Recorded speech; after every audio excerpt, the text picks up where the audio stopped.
गरीब घर का लड़का।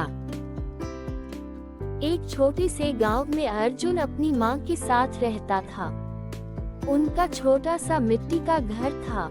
अर्जुन दिन में खेतों में काम करता और रात में बड़े सपने देखता। उसकी मां हमेशा कहती, बेटा, मेहनत करने वाला कभी हारता नहीं। माँ, मैं बड़ा होकर खूब मेहनत करूँगा ताकि आपको कभी दुख न हो। गांव में मेले की घोषणा। एक दिन गांव में बड़ा मेला लगने वाला था। मेले में शहर से फिल्म डायरेक्टर आने वाला था। पूरा गांव खुश हो गया। रघु दौड़ते हुए बोला, अर्जुन, अगर तू हीरो बन गया ना तो मुझे अपना मैनेजर बनाना। दोनों जोर जोर से हंसने लगे। गांव का अमीर ठाकुर वीर सिंह अर्जुन को पसंद नहीं करता था। वह सबके सामने बोला, गरीब लोग सिर्फ मजदूरी कर सकते हैं, हीरो नहीं बन सकते। पूरा गांव चुप हो गया। अर्जुन की आंखों में आंसू आ गए, लेकिन उसने हार नहीं मानी। अर्जुन रोज सुबह दौड़ लगाता, आईने के सामने डायलॉग बोलने की प्रैक्टिस करता। रघु मजाक में कहता, अरे भाई, तू तो असली फिल्म स्टार लग रहा है। मीरा भी अर्जुन का हौसला बढ़ाती रही। मेले में बड़ा स्टेज लगा था। सैकड़ों लोग ऑडिशन देने आए। अर्जुन डर रहा था। तभी उसकी माँ बोली, डरना मत बेटा, सच और मेहनत हमेशा जीतते हैं। अर्जुन स्टेज पर गया। उसने दमदार डायलॉग बोला, गरीब इंसान की सबसे बड़ी ताकत उसका हौसला होता है। पूरा मैदान तालियों से गूंज उठा। ठाकुर वीर सिंह ने अर्जुन को रोकने की कोशिश की। उसने झूठ फैलाया कि अर्जुन चोर है। गांव वाले अर्जुन पर शक करने लगे। अर्जुन दुखी होकर गांव छोड़ने लगा। मीरा और रघु ने असली चोर को पकड़ लिया। सबको पता चल गया कि ठाकुर झूठ बोल रहा था। गांव वालों ने अर्जुन से माफी मांगी। ठाकुर शर्म से सिर झुका लिया। फिल्म डायरेक्टर अर्जुन से बहुत प्रभावित हुआ। उसने कहा, तुम्हारे अंदर असली हीरो वाली बात है। अर्जुन को फिल्म में काम मिल गया। उसकी मां की आंखों में खुशी के आंसू आ गए। कुछ साल बाद अर्जुन बड़ा फिल्म स्टार बन गया, लेकिन उसने अपना गांव कभी नहीं छोड़ा। वह गांव के गरीब बच्चों की मदद करने लगा। मीरा और अर्जुन की शादी हो गई। पूरा गांव खुशी से झूम उठा। गांव रामपुर में एक गरीब किसान रहता था, जिसका नाम रामू था। रामू बहुत मेहनती और ईमानदार इंसान था। उसके पास थोड़ी सी जमीन थी, जिस पर वह खेती करके अपने परिवार का पालन पोषण करता था। उसके परिवार में उसकी पत्नी सीता और एक छोटा बेटा मोहन था। रामू रोज सुबह सूरज निकलने से पहले उठ जाता और खेतों में काम करने चला जाता। उसकी पत्नी सीता भी उसका पूरा साथ देती थी। दोनों मिलकर दिन रात मेहनत करते, लेकिन फिर भी उनकी आमदनी इतनी नहीं थी कि वे आराम से जीवन जी सके।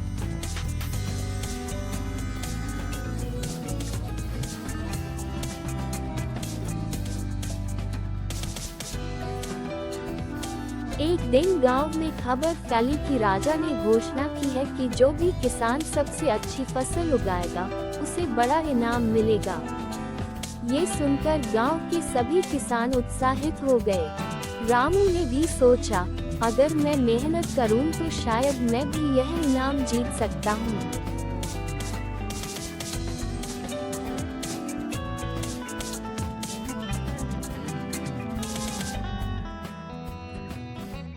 दिन बीतते गए और फसल तैयार होने लगी। रामू की फसल पूरे गांव में सबसे अच्छी थी, हरी भरी और स्वस्थ। गांव के लोग उसकी मेहनत की तारीफ करने लगे। जब राजा के अधिकारी गांव में फसल देखने आए, तो उन्होंने हर खेत का निरीक्षण किया। जब वे रामू के खेत में पहुंचे, तो वे उसकी फसल देखकर चकित रह गए। उन्होंने तुरंत राजा को इसकी सूचना दी।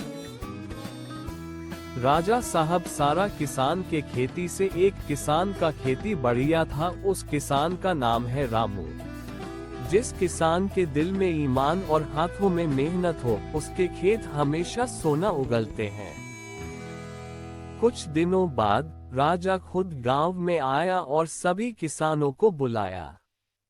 उसने कहा, मैंने सभी खेत देखे हैं और इस बार का इनाम रामू को मिलता है।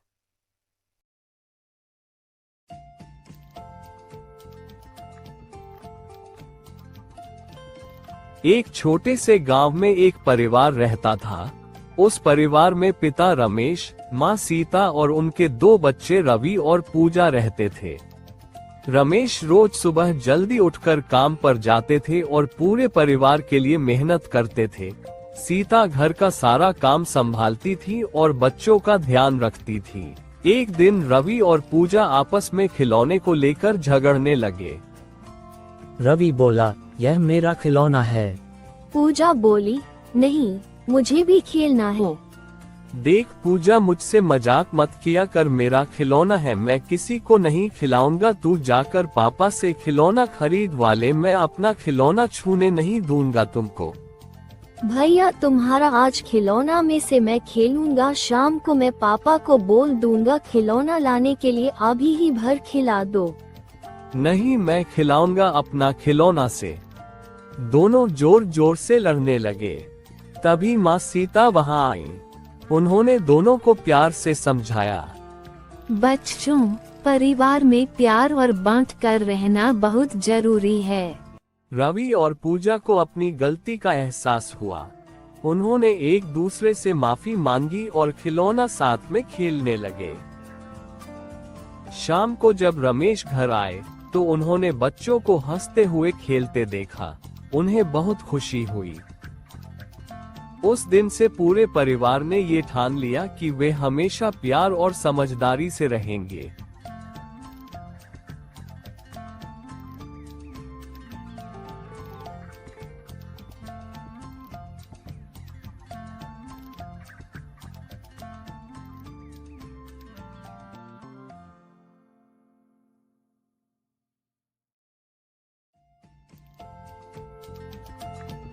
बहुत समय पहले एक समृद्ध राज्य था। उस राज्य के राजा का नाम विक्रम सिंह था और रानी का नाम देवयानी। राजा न्यायप्रिय थे, लेकिन उन्हें अपने वैभव और शान और शौकत पर थोड़ा ज्यादा गर्व था। रानी समझदार और दयालु थी, जो हमेशा प्रजा के दुख सुख को समझने की कोशिश करती थी। उसी राज्य के एक छोटे से गांव में एक गरीब किसान रहता था, जिसका नाम रामू था। रामू मेहनती, ईमानदार और संतोषी इंसान था। उसकी पत्नी गीता और एक छोटा बेटा मोहन था। गरीबी के बावजूद उनका परिवार खुश रहता था, क्योंकि वे मेहनत और सच्चाई में विश्वास करते थे। एक दिन राजा ने दरबार में कहा, मेरे राज्य में कोई भी मुझसे ज्यादा मेहनती नहीं हो सकता। मैं हर चीज पर नियंत्रण रखता हूँ, इसलिए मेरी मेहनत सबसे बड़ी है। दरबारी राजा की हाँ में हाँ मिलाने लगे, लेकिन रानी देवयानी चुप रही। उन्हें लगा कि राजा को असली मेहनत का मतलब समझना चाहिए।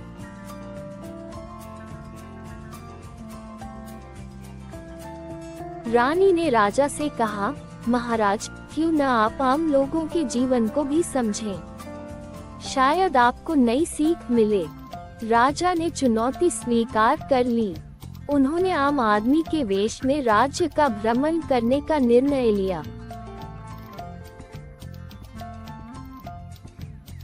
राजा और रानी साधारण कपड़ों में गांव पहुंचे। वहां उन्होंने रामू किसान को खेत में कड़ी मेहनत करते देखा। तेज धूप थी, फिर भी रामू बिना रुके हल चला रहा था। राजा ने पूछा, तुम इतनी मेहनत क्यों करते हो? क्या तुम्हें थकान नहीं होती? रामू मुस्कुराकर बोला, थकान तो होती है, लेकिन यही मेहनत मेरे परिवार का पेट भरती है। मेहनत ही हमारा सहारा है। राजा और रानी रामू के घर गए। वहाँ उन्होंने देखा कि छोटा सा घर है, साधारण भोजन है, लेकिन परिवार में प्रेम और खुशी है। रामू की पत्नी गीता ने कहा, हमारे पास ज्यादा कुछ नहीं है, लेकिन जो है उसी में हम खुश हैं। भगवान ने मेहनत करने की ताकत दी है, वही सबसे बड़ी दौलत है।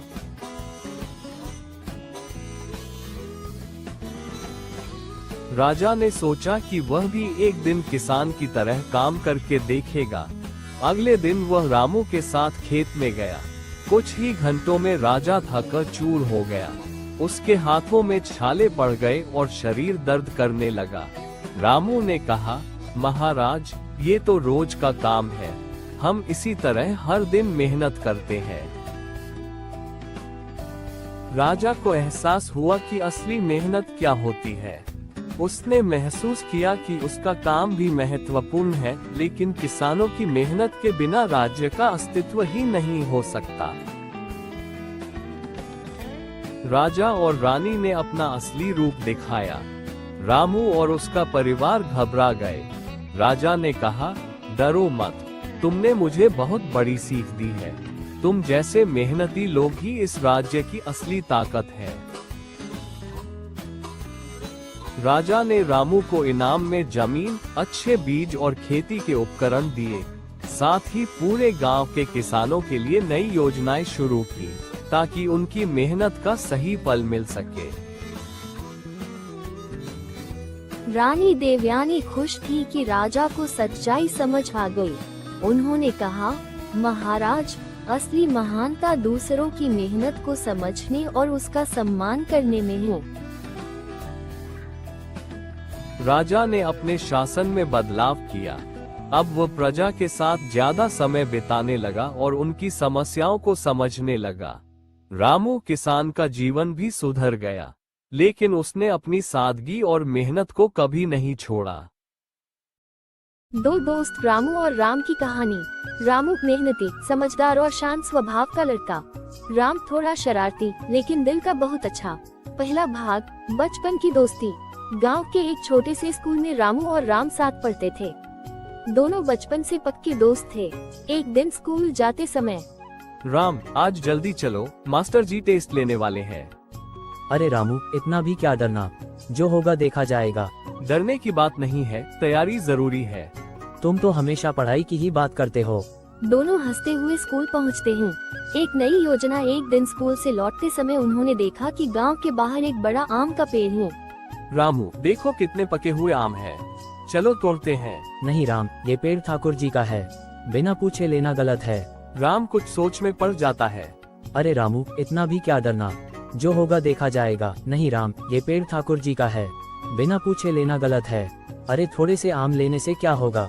तीसरा भाग, मुसीबत की शुरुआत। अगले दिन राम अकेले ही आम तोड़ने चला जाता है। अचानक पेड़ का मालिक आ जाता है।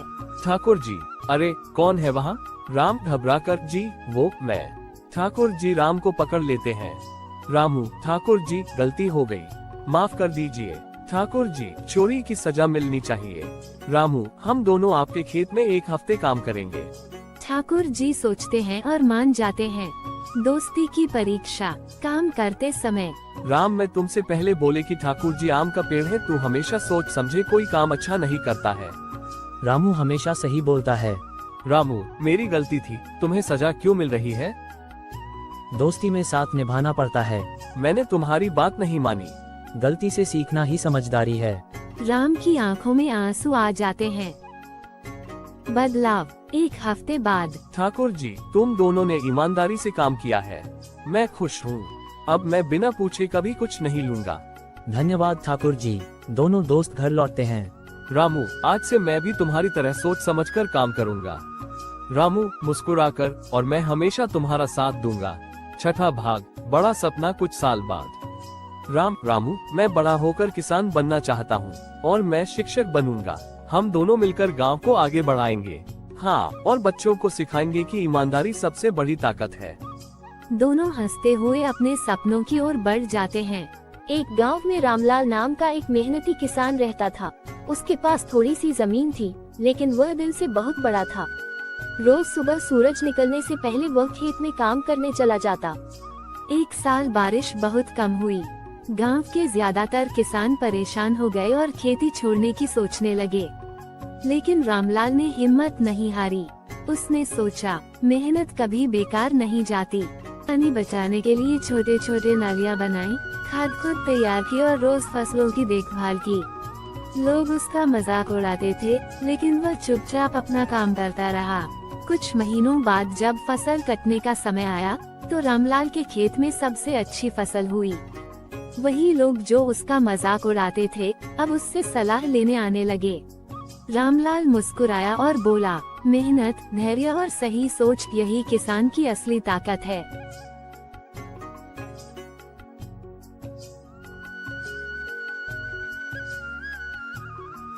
एक गांव में दो भाई रहते थे, रामू और श्याम। रामू बड़ा था, मेहनती लेकिन गरीब।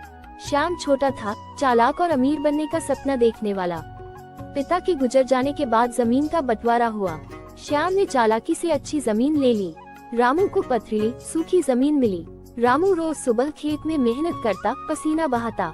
श्याम ने सोचा, मेहनत क्यों, पैसा खुद आएगा। वह व्यापार में जल्द अमीर बनने के शॉर्टकट ढूंढने लगा। सूखा पड़ गया, रामू की फसल आधी रह गई, फिर भी वह हिम्मत नहीं हारा। श्याम का व्यापार गलत फैसलों से घाटे में चला गया। श्याम मुश्किल में था। रामू को पता चला तो उसने बिना शिकायत की मदद की, अनाज दिया, रहने को जगह दी। रामू बोला, भाई, पैसा मेहनत और ईमानदारी से टिकता है। श्याम को अपनी गलती समझ आई। श्याम ने शॉर्टकट छोड़ दिए। वह रामू के साथ खेत में काम करने लगा। धीरे धीरे दोनों की हालत सुधरने लगी। समय के साथ दोनों भाई खुश रहने लगे। श्याम अमीर कम, लेकिन समझदार ज्यादा बन गया।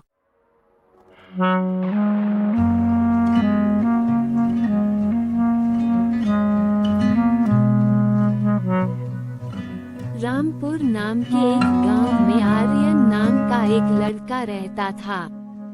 आर्यन के माँ बाप बचपन में ही गुजर चुके थे। अपने पिताजी से मिली हुई थोड़ी सी जमीन पर आर्य खेती करता और अपना गुजारा कर लेता था। आर्यन का ना कोई रिश्तेदार था और न ही कोई उसके आगे पीछे था। वो अकेला ही रहता था। एक दिन ऐसे ही आर्यन खेत से आता है और वह अपने लिए खाना बनाना शुरू कर देता है। बाहर बैठी चाची हर दिन आर्यन को देखती रहती है। एक दिन चाची ने अपनी बहन से कहा, यह आर्यन कितना अच्छा लड़का है, वह सबके साथ कितने प्यार से रहता है, वह कितनी प्यार से बातें करता है। आज तक कभी किसी से कोई झगड़ा नहीं किया, लेकिन बेचारा अनाथ है। हाँ, सही बोल रही हो, मैं इसे रोज देखती हूँ। रोज बेचारा खेत में जाता है, बहुत मेहनत मजदूरी करता है और घर वापस आकर बेचारा थका हारा अपने लिए खुद ही खाना बनाता है। मुझे इस लड़के का स्वभाव बहुत अच्छा लगता है। मैं सोच रही थी कि हमारी माया के लिए ये लड़का ठीक रहेगा। क्यों ना तुम इससे बात करके शादी के लिए मना लो। कमला, तूने तो मेरे मुंह की बात छीन ली। मैं भी तुझे यही कहने वाली थी। ऐसा लड़का तो ढूंढने से नहीं मिलेगा और आर्यन हमारी माया को बहुत खुश रखेगा। माया के लिए तो अच्छा ही है। इस लड़के के माँ बाप भी नहीं है, न ही कोई रिश्तेदार है, तो माया को ज्यादा काम करने की जरूरत भी नहीं पड़ेगी।